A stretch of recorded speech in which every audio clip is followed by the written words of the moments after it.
सम्राट हर्षवर्धन उत्तर भारत का अंतिम महान शासक। छठी सदी के अंतिम और 7वीं सदी की शुरुआत में भारत एक बार फिर बिखराव और अंतरकलह में फंसा था। हुनों के हमले, छोटे छोटे राज्यों के युद्ध और सत्ता के लिए खून खराबे ने गुप्त साम्राज्य के पतन के बाद देश को अराजकता में धकेल दिया था।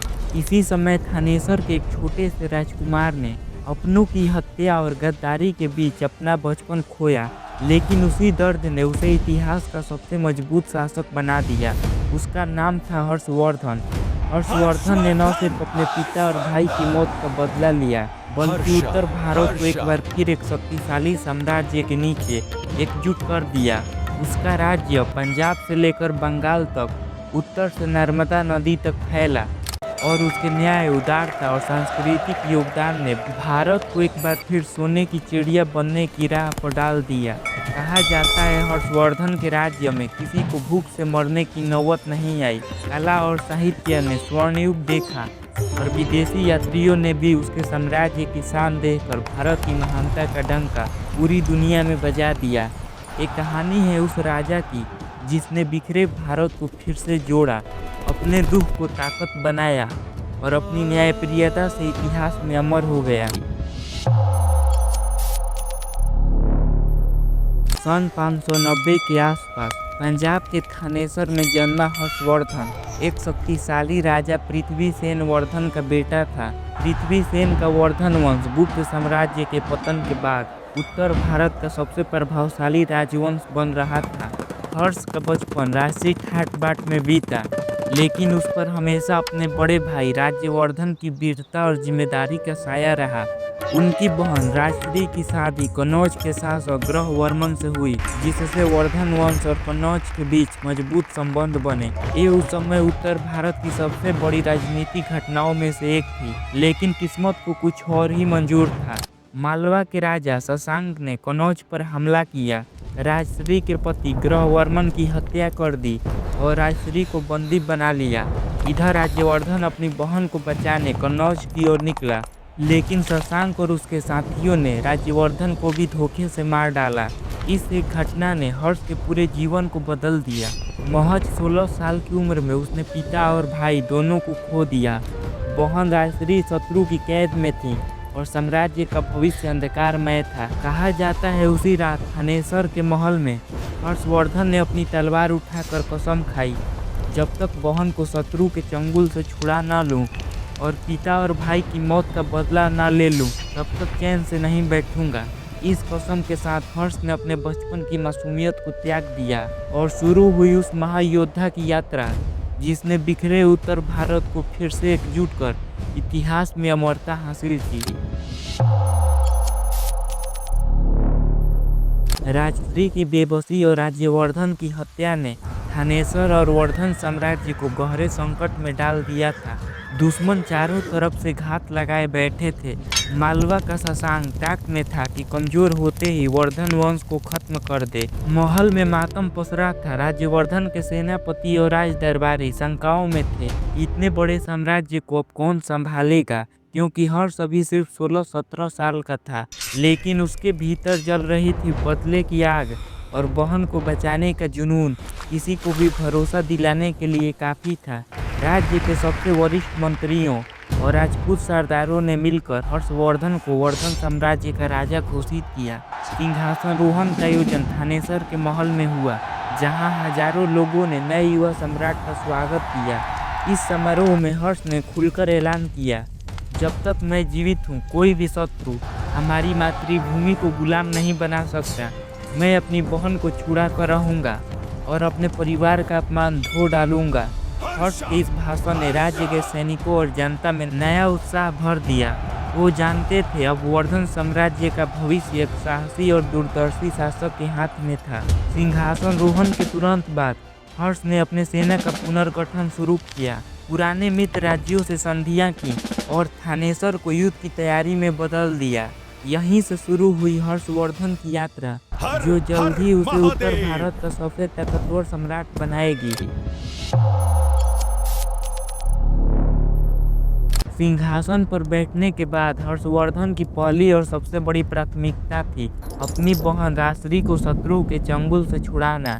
राजश्री शशांक के बंदीगृह से भाग निकली थी, लेकिन बंगाल के घने जंगलों और दुर्गम रास्तों में उसका कोई अता पता नहीं था। कहा जाता है राजश्री ने अपने पति की मौत और अपमान से टूटकर जंगलों में आत्महत्या करने की कोशिश की, लेकिन भगवान बुद्ध के एक साधु ने उसे बचा लिया और उसे छिपाकर रखा। इधर हर्ष ने अपने जासूस उत्तर से लेकर बंगाल तक फैला दिए। हर्ष खुद भी सेना के साथ बंगाल के रास्तों पर निकल पड़ा। जहां एक तरफ शशांक के सैनिक उसे रोकने की कोशिश कर रहे थे, तो दूसरी ओर घने जंगलों और आदिवासी इलाकों में राजश्री का पता लगाना मुश्किल होता जा रहा था।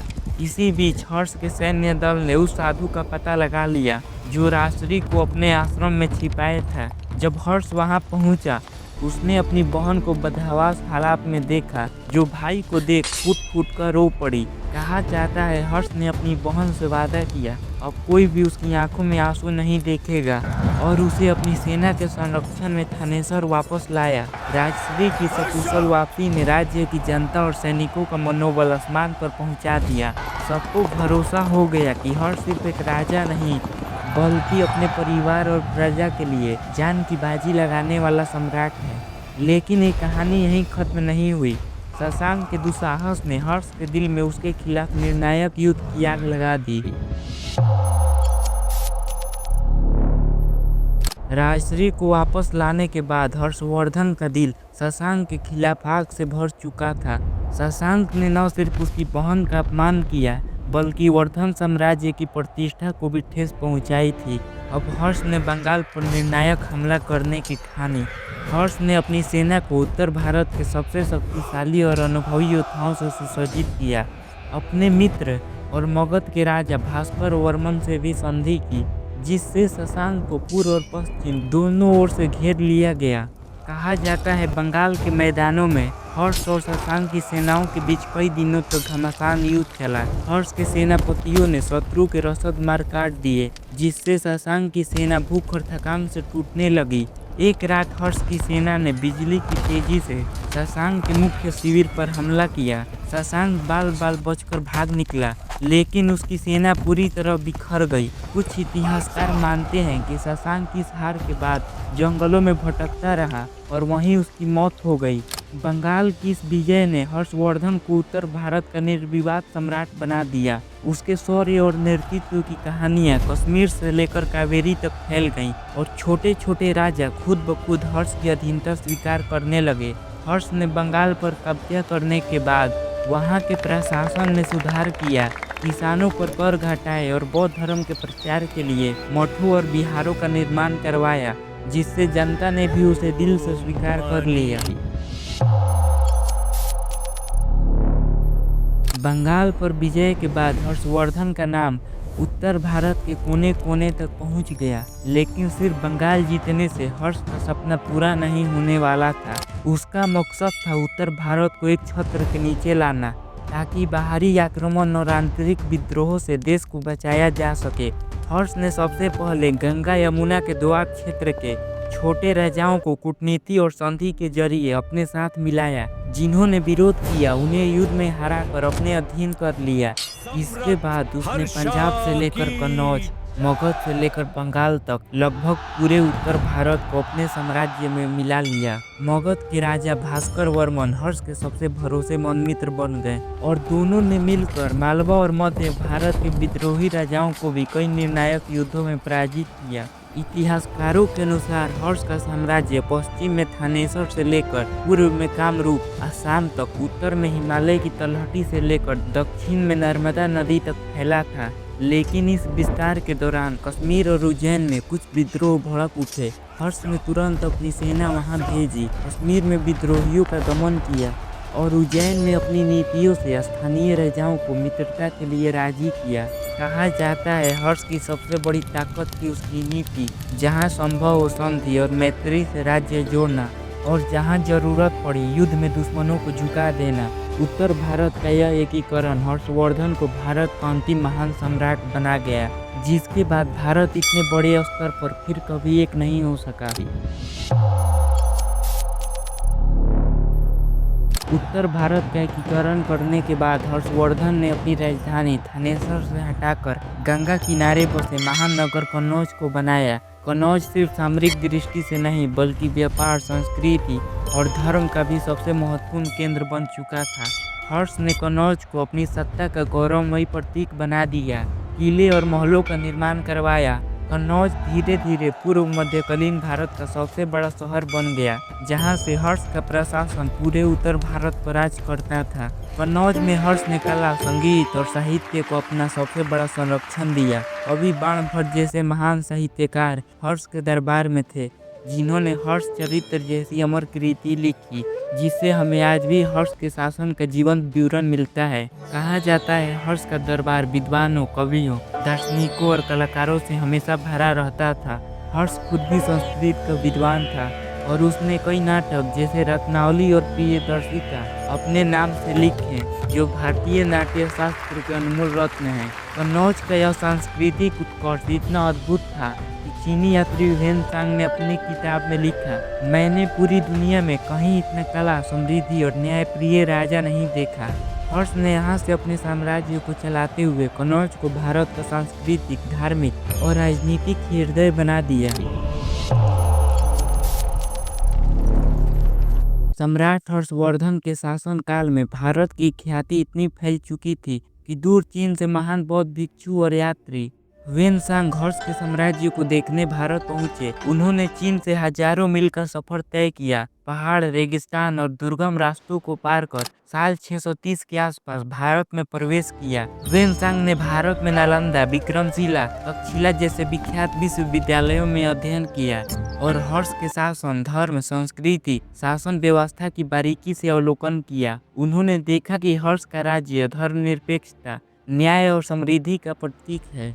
सबसे दिलचस्प घटना तब हुई जब ह्वेन-सांग ने कन्नौज में हर्षवर्धन से भव्य दरबार में मुलाकात की। कहा जाता है हर्ष ने ह्वेन-सांग का स्वागत इतने सम्मान और आदर के साथ किया जैसे कोई संत नहीं बल्कि एक राजा आया हो। उसने उन्हें अमूल्य वस्त्र, रत्न, हाथी और घोड़े भेंट किए। हर्ष ने कन्नौज में एक भव्य बौद्ध सम्मेलन बुलाया, जिसमें भारत भर के बौद्ध भिक्षु, हिंदू विद्वान और विदेशी अतिथि शामिल हुए। हर्ष ने खुद समारोह की अध्यक्षता की और भिक्षुओं को दान, गरीबों को भोजन और वस्त्र बांटे। ह्वेन-सांग ने अपनी किताब सी.यू. की great Tang records on the western region में लिखा, हर्षवर्धन न्यायप्रिय, विद्वानों का संरक्षक और अपनी प्रजा के लिए पिता समान थे। ह्वेन-सांग की किताब से आज हमें हर्ष के शासन की सबसे प्रामाणिक जानकारी मिलती है। इस भव्य स्वागत और हर्षवर्धन के यात्रा वृत्तांत ने हर्ष का नाम चीन से लेकर मध्य एशिया तक इतिहास में अमर कर दिया। हर्षवर्धन सिर्फ योद्धा और प्रशासक ही नहीं बल्कि अपनी उदारता और धर्मपरायणता के लिए भी इतिहास में अमर हो गया। कन्नौज और प्रयाग में वो हर 5 साल में भव्य हर्ष महोत्सव आयोजित करता था, जिसे महाभोग या महादान उत्सव भी कहा जाता था। प्रयाग संगम के तट पर लगने वाले इस महोत्सव में हजारों साधु संत, ब्राह्मण, बौद्ध भिक्षु, विदेशी यात्री और दूर दराज के राजा रजवाड़े शामिल होते थे। हर्ष खुद 3 महीने तक इस महोत्सव की व्यवस्था देखता था। इस महोत्सव की सबसे बड़ी खासियत थी हर्ष का अद्भुत दान। कहा जाता है 3 दिनों तक हर्ष खुद गंगा के तट पर खड़ा रहता, सैकड़ों हाथियों और घोड़ों पर लाद कर सोना, चांदी, हीरे जवाहरात, कीमती वस्त्र और खाने पीने का सामान गरीबों, साधुओं और जरूरतमंदों में बांट देता। इतिहासकारों के मुताबिक महोत्सव के अंत में हर्ष अपना सिंहासन, मुकुट, कीमती वस्त्र, यहाँ तक कि राशि खजाना भी दान कर देता और समारोह के बाद अपने दोस्त से उधार मांगकर वापस राजधानी लौटता था। चीनी यात्री ह्वेन-सांग ने भी लिखा, मैंने पूरी दुनिया में किसी राजा को इतना दानी और परोपकारी नहीं देखा। हर्ष का ये महोत्सव न सिर्फ धार्मिक आस्था और समाज कल्याण का प्रतीक था बल्कि पूरे भारत को जोड़ने वाला एक महान संस्कृति का आयोजन भी था, जहां जाति धर्म से ऊपर उठकर लोग एकता और भाईचारे का अनुभव करते थे।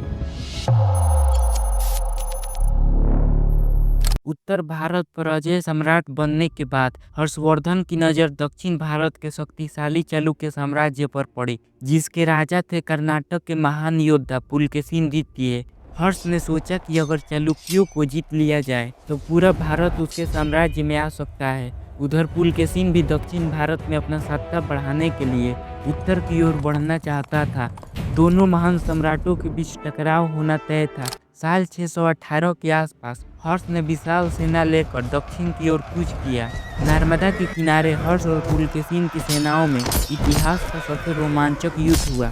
हजारों घुड़सवार, हाथियों की गर्जना, धनुष बाणों की बारिश और तलवारों की चमक से युद्ध भूमि दहक उठी। कहा जाता है पुलकेशिन ने अपनी चतुर रणनीति से नर्मदा नदी को प्राकृतिक सीमा की तरह इस्तेमाल किया और हर्ष की सेना को उत्तरी किनारों पर ही रोक दिया। 3 दिन तक लगातार संघर्ष चला, लेकिन हर्ष की ताकतवर सेना नर्मदा पार नहीं कर पाई। ये वही युद्ध था जहां इतिहास ने पहली बार हर्ष को किसी युद्ध में हारते देखा। पुलकेशिन ने खुद को दक्षिण का सम्राट साबित कर दिया और हर्ष को नर्मदा के उत्तर तक ही सीमित रहना पड़ा। इस हार के बावजूद हर्ष ने पुलकेशिन के साथ संधि की कोशिश जारी रखी, क्योंकि वो समझ गया था कि दक्षिण के बिना भी उत्तर भारत में स्थिरता और समृद्धि लाना जरूरी है। नर्मदा युद्ध के बाद भारत में पहली बार नर्मदा नदी उत्तर और दक्षिण भारत के प्राकृतिक और सांस्कृतिक विभाजन का प्रतीक बन गई।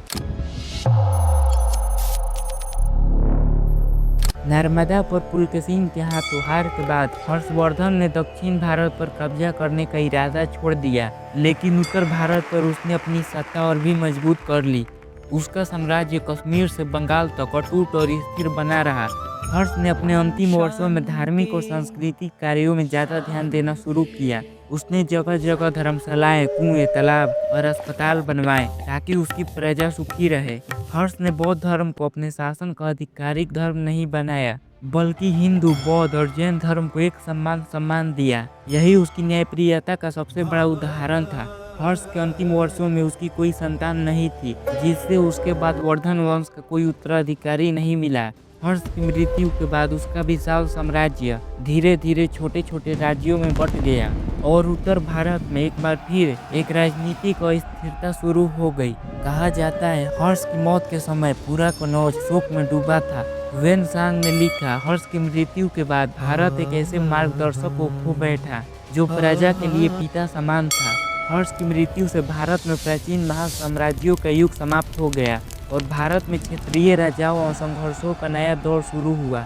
लेकिन इतिहास में हर्षवर्धन का नाम हमेशा उस सम्राट के रूप में लिया जाएगा जिसने बिखरे हुए उत्तर भारत को जोड़ा, शांति और संस्कृति का स्वर्ण युग लाया और अपने शासन को प्रजा की भलाई का उदाहरण बना दिया।